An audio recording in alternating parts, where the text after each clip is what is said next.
was identified as mentally retarded, put back from the 5th grade into the 4th grade, and stayed in that category until I got out of high school.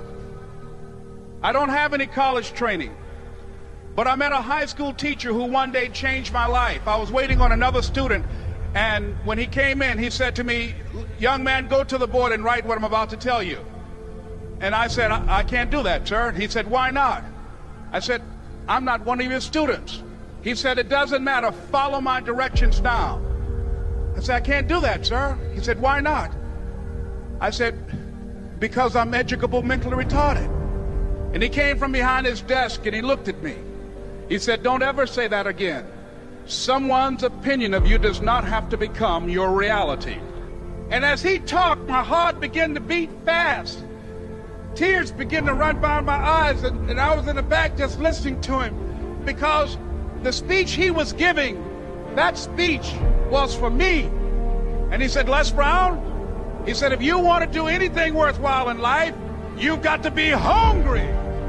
I told Mr. Washington I wanted to become a disc jockey. And so I started working to develop myself. He said, "I want you to practice every day being a disc jockey." I said, "But I don't have any job now." He said, "It doesn't matter." He said that it's better to be prepared for an opportunity and not have one than to have an opportunity and not be prepared. And as I was working to develop myself, I applied for a job as a disc jockey, WMB, on Miami Beach. I went to a guy named Milton Butterball. I said, "How you doing, Mr. Butterball? I'd like to get a job as a disc jockey." He looked at me, he said, "You have any broadcast background?" I said, "No, sir, I don't." "You have any journalism background?" I said, "No, sir, I don't." He said, "We don't have any jobs available." I said, "Yes, sir." I went back to Mr. Washington and I told him. He said, "Don't take it personally." He said, "Most people are so negative, they will have to say no 7 times before they say yes." He said, "Go back again." So I went back again. I said, "How you doing, Mr. Butterball? My name is Les Brown." He said, "I know what your name is. What do you want?" I said, "I'd like to know whether or not you have any jobs as a disc jockey, sir." He said, "Didn't I just tell you yesterday we didn't have any jobs?" I said, "Yes, sir, but I know whether or not somebody got laid off or somebody was fired, sir." He said, "No one was laid off or fired. Now get on out of here." I came back the next day like I was seeing him for the first time. I said, "Hello, Mr. Butterball, how are you?" He looked at me with rage. He said, "Go get me some coffee." I said, "Yes, sir." And I went to get him some coffee. After a while, I would get their lunch and dinner, and I would go in the control rooms and take the disc jockeys their food, and I would not leave until they would ask me to leave. One Saturday afternoon, while I was at the radio station, a guy named Rock was drinking while he was on the air. I was the only one there, looking at him through the control room windows, walking back and forth, young, ready, and hungry. Pretty soon the phone rang, and it was the general manager. And I answered the phone. I said, "Hello?" He said, "Les, this is Mr. Klein." I said, "I know." He said, "Rock can't finish his program." I said, "I know." He said, "Would you call one of the other DJs in?" I said, "Yes, sir." I hung the phone up. I said, "Now he must think I'm crazy." I called my mom and my girlfriend, Cassandra. I said, "Y'all turn up the radio and come out on the front porch. I'm about to come on the air." I waited for about 20 minutes, and I called him back. I said, "Mr. Klein, I can't find nobody."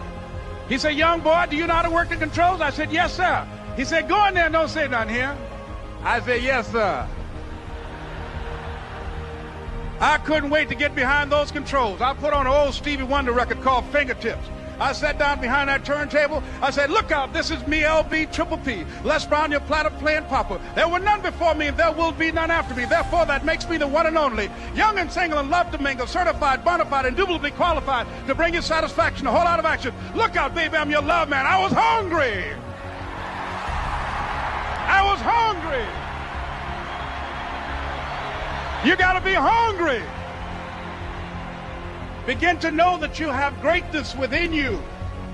And if just one of you here begin to envision yourselves as being blessed and highly favored to reach your goals, if just one of you capture the essence of what that means, that you have greatness within you and a responsibility to manifest that greatness, that you can make your parents proud, you can make your school proud, you can touch millions of people's lives And the world will never be the same again because you came this way. It was hard, ladies and gentlemen, coming to speak to people. And I was facing financial difficulties in my own life. I was behind on my bills and my dreams, and I'm saying to them, you can live your dream. It was hard, ladies and gentlemen.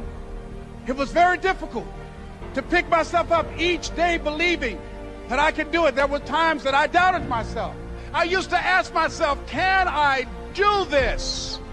And something said within me, you're the one. Don't give up on your dream. By continuing to push forward, by continuing to run toward my dream, that one day I would have my own talk show. It's a long shot, ladies and gentlemen, from Liberty City, an abandoned building on a floor, never knowing my mother or father. It's a long shot. Being here with you today in this dome in Atlanta, it's a long shot. No college training, labeled educable, mentally retarded, but I kept running toward my dream. Don't stop. Don't stop running